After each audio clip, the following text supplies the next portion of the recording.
You have a new title at America First Policy Institute. Can you tell us what that is and what that entails?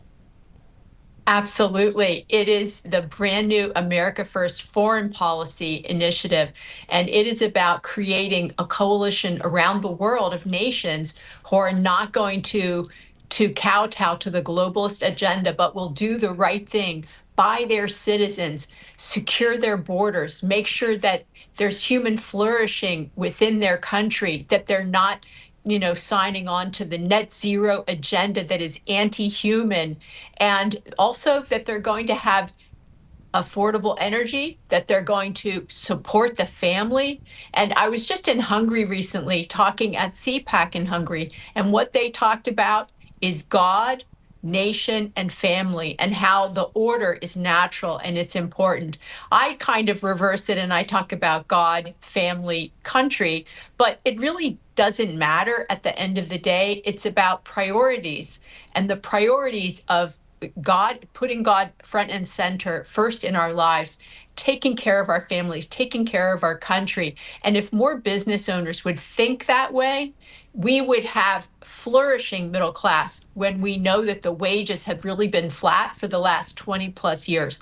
It's not right. President Trump and now Secretary of Treasury Scott Bessent are really righting that ship, and they're saying we're going to take care of Main Street. Exactly, and that's what they're doing, standing for we the people.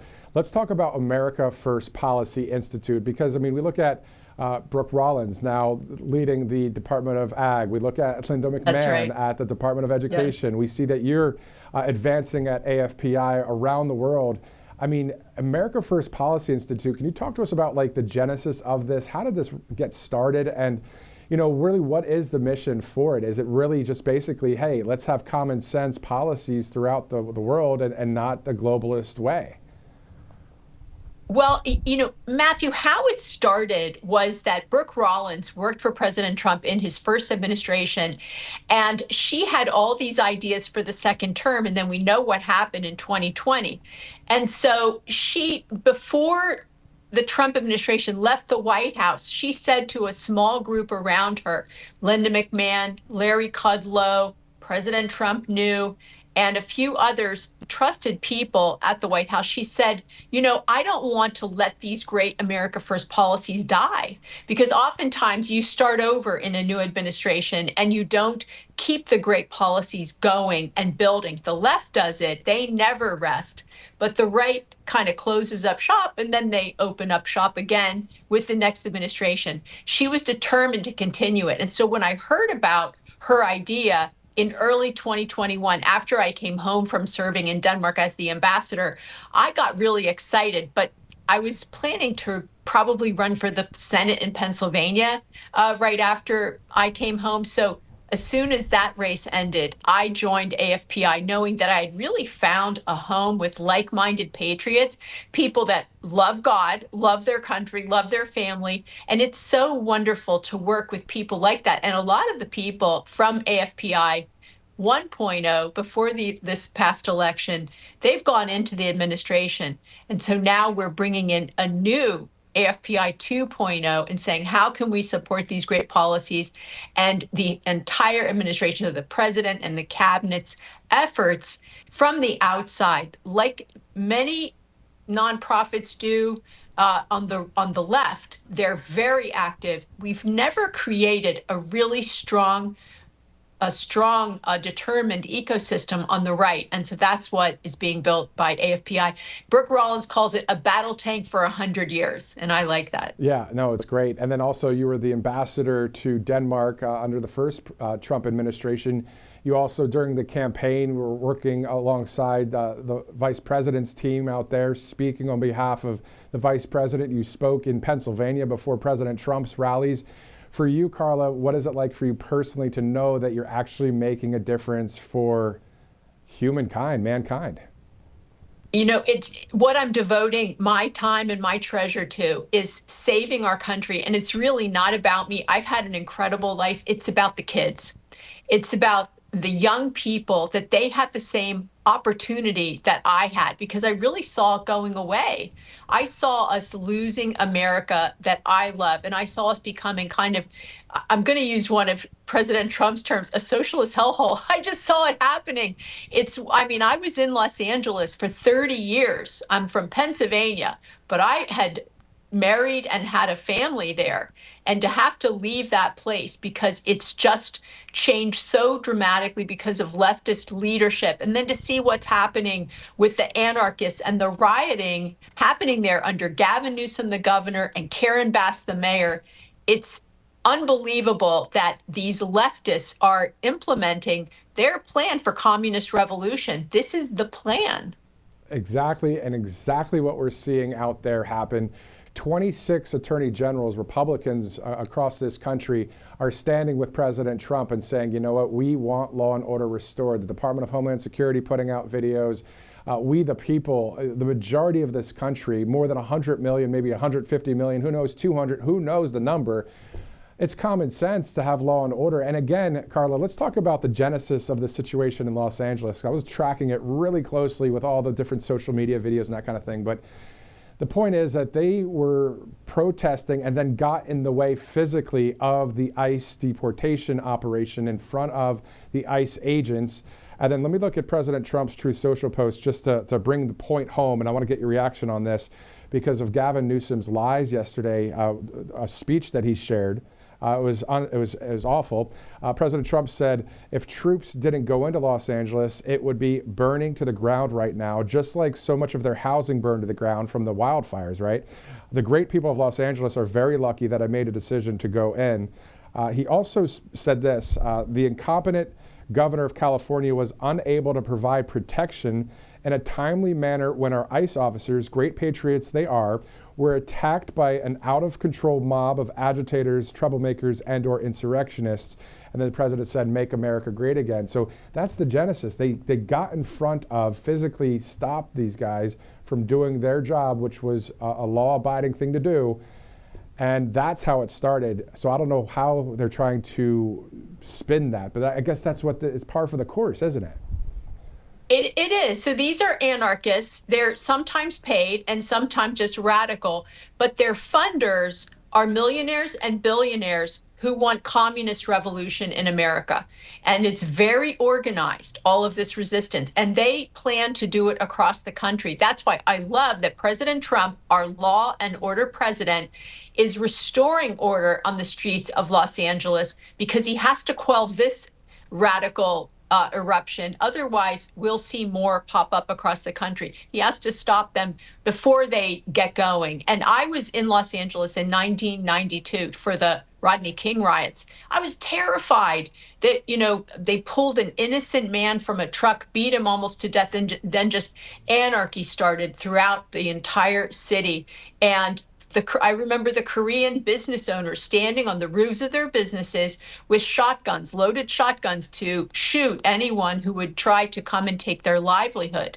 And how Los Angeles has changed from property owners being able to defend their property to now with the radical laws that Gavin Newsom has implemented statewide, and then Karen Bass, she is a communist, in other names.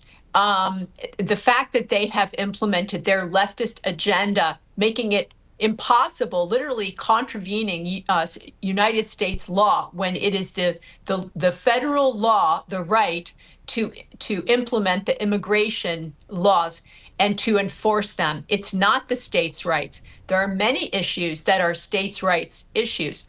Immigration is not one. That is a federal issue. So President Trump and ICE, Homeland, they have the right to quell the riots and to take any illegal out of the country. They're not supposed to be here. And if they have a green card, but they're participating in a riot, or they're even a naturalized citizen, but participating in a riot, according to the law, ICE has the right to remove them from the country. You can't just come into our country and try to disrupt it or create chaos and say, I hate this country. Then you can't stay. That's how it is. We welcome people that want to love our country, learn our laws, assimilate, not be acting as if they're still in their home country. I'm thinking of the Somalians up in the tri-state area and how tri-city area, how when I was there, I felt like I was in a foreign country. They have not assimilated. Well, that is part of the pathway to become a citizen. So I'm very excited that President Trump and his great team have called in the National Guard and now even the Marines. That sends a clear signal, stop it. And if they begin to arrest the funders for funding illegal activity, that will also send a clear signal that you can't fund anarchy in our streets. That's not peaceful protests. And no matter what some of the legacy media were saying last night about, or the last few days even, about peaceful protests, yeah, not so peaceful. That is absolutely disinformation. Yeah, disinformation, misinformation, all of that is on the left side of the aisle there, and it's unbelievable to see it. Specifically to your point, did you see that one video where a guy pulls up in a pickup truck in Los Angeles, has huge boxes of riot masks and gear and all sorts of stuff, literally handing it out? You mean to tell me that that guy went by himself, and I'm going to go to Home Depot or wherever Home Depot, go to Home Depot. Walmart. Huh? What's from that? Walmart. They're Okay. from Walmart. That's right. That's what people were saying about that too. The fact Yes. is, but with that debit card being charged, do you think somebody's just going to buy that for all these people, and it's not, that money's not coming in from somebody else? Like, what's going on with that specific situation?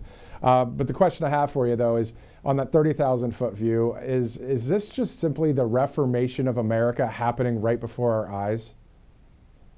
Yeah, Matthew, that is a huge question. I don't know the answer, but I know that they've identified the guy that was bringing those masks in from Walmart. And I know that one of the Walmart heiresses is actually funding that No King's Day on the 14th of June, President Trump's birthday, where he's having a big military celebration in Washington, D.C. How exciting. Whenever I've been in a foreign country and they have those planes fly over and they show off their equipment, my heart beats because it's exciting to see, the greatness of our military. And so I'm thrilled he's doing this. And if there are disruptions, I hope that they put them down very strongly, because we can't have what happened in the summer of 2020 with the looting and the rioting throughout our country, the burning of businesses, and the loss of so many people lost their livelihood, and then the killing of people even in uniforms. So thank God that President Trump, a strong law and order president, is in the White House today. Exactly. And speaking of that, Director, and Carla, if you could please hold for a second. Director, are we able to throw to the soundbite of President Trump at the Oval Office talking about Los Angeles, talking about Minnesota, talking about the National Guard? Are we able to do that? All right, let's go to that video from the president just yesterday talking about, hey, you know what? This is the reason why I did this. You have to remember, I've been here before, and I went right by every rule, and I waited for governors to say, send in the National Guard. They wouldn't do it. They wouldn't do it, and they just wouldn't do it. It kept going on and on, got worse and worse. And in Minneapolis, that city was burning down. It was 7 days, and I said, I don't care. The governor, who's a governor that just happened to be running for vice president, a total, you talk about an incompetent governor, he's an incompetent person. That he was picked, well, I was actually very happy he was picked for other reasons. But this guy wouldn't call the National Guard. And we ultimately just sent in the National Guard. We stopped it. But that was after 7 days. And I said to myself, if that stuff happens again, we've got to make faster decisions because they don't want to do it. The radical left, it's usually radical left, and it's usually governors that are Democrat, and they don't want to call them in. They don't want to save lives. They don't want to save property. They don't want to call them in. I don't know what it is. We sent them in, not early, we sent them in late as far as I'm concerned. But big problems, as you know, 3 nights ago, big problems were ensuing. If we didn't send in the National Guard quickly, right now, Los Angeles would be burning to the... Okay, so the president from just yesterday, of course, speaking about the reasons why he sent the National Guard. Let's shift gears. Let's pivot over to the big, beautiful bill. We see so many great things in it. Also, within that framework, the president understands, and so does the whole staff there, that balancing the budget is important. Just same thing. It's just for our country's sake, to drop taxes, to increase security on the border, to finish the wall. So many reasons why the Senate should pass it. It's so true. They have to pass the big, beautiful bill. And now we have a Senate that's more conservative than the House. So it could be that they want to spend a little less money than the House. That's always welcome. But we know that our country is spending too much money, that the spending levels have ratcheted up so shockingly high since COVID. Before COVID 2019, the spending wasn't that out of control and we were on a good path. Now we're on a path that's unsustainable. We have to deal with it. There's rescissions and things like that that the House is dealing with now to claw some of that money back that was spent during President Biden's term. But the big, beautiful bill has to pass. And why?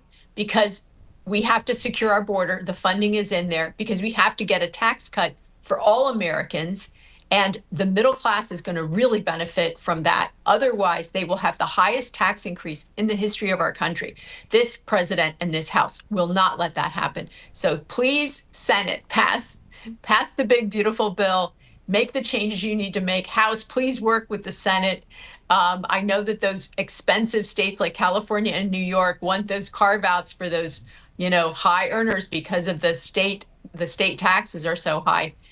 That's a terrible thing, but we can't solve that right now. What we have to do is pass the bill. And I hope going forward that the House will have less pork in their bills. It's really out of control. Elon Musk is right about one thing. It's outrageous how much money that the House is spending. And so I hope that as we go on, that they will do a better job. As fiscal conservators of our money, they're the people that decide where the money is spent.